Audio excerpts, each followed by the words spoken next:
হ্যাঁ, দেখুন এখন পর্যন্ত আমি তো অ্যাভেলেবল, যেহেতু দেশের অনেক পরিস্থিতি আছে বা স্বাভাবিকভাবেই সব কিছু হয়তো আমার উপরে না, স্বাভাবিকভাবে ওই জিনিসগুলো আমি বিসিবির সাথে ডিসকাস করেছি যে তাদেরকে বলা হয়েছে স্বাভাবিকভাবে যে আমার কি প্ল্যান, স্পেশালি টেস্ট ক্রিকেট নিয়ে।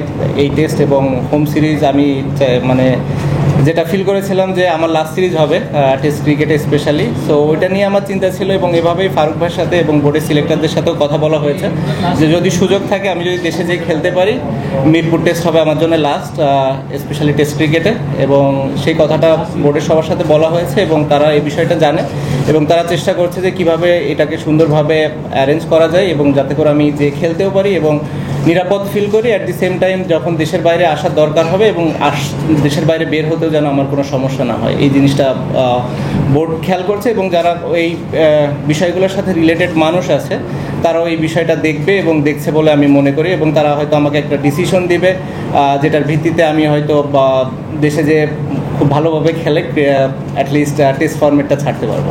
আমি যেটা বললাম যে লাস্ট টেস্ট ম্যাচে আমি অনেক ভালো ফিল করেছি ব্যাটিংয়ে, দুইটা ইনিংসেই খুব ভালো ব্যাটিং করছিলাম, আনফর্চুনেটলি বড় করতে পারিনি। সো সেই জায়গা থেকে চেষ্টা থাকবে যে যেন ইনিংসটা বড় করতে পারি।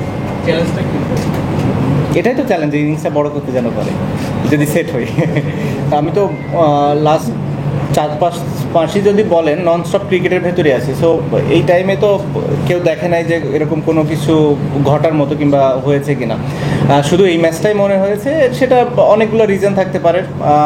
একটা রিজন থাকতে পারে যে আমি এখানে লেট আসার কারণে স্বাভাবিকভাবে ওরকমভাবে ট্রেনিং করার সুযোগ পাইনি। দ্বিতীয় হতে পারে যেহেতু কাউন্টিতে আমি ওখানে অনেক ওভার বোলিং করেছি, এতদিন পরে এত বেশি ওভার বোলিং করার পরে মেবি বডি একটু টায়ার্ড ছিল, মেবি ফিঙ্গার একটু টায়ার্ড ছিল, স্ট্রেংথ একটু কমে গেছিলো। সো অনেক কিছুই হতে পারে, মেবি রিদমটা যেভাবে দরকার ছিল ওভাবে ছিল না। এই রিজনগুলোই নর্মালি আমি ফিল করি যে ছিল। মেবি আমার হয়তো অত ভালো মানে কি মানে ভালো বোলিং না করার পেছনে স্বাভাবিকভাবে যে কোনো ক্রিকেটার যদি তারা আশানুরূপ পারফরমেন্স না করে এরকম কথাগুলো উঠতেই পারে এবং এটা খুবই স্বাভাবিক বলে আমি মনে করি। এটা অস্বাভাবিক কিছু না, মানুষ এটা ফিল করতেই পারে। আমি বিশ্বাস করি যে মানুষ বেশি কিছু হয়তো এক্সপেক্ট করে, এই কারণেই হয়তো এরকম চিন্তা করে।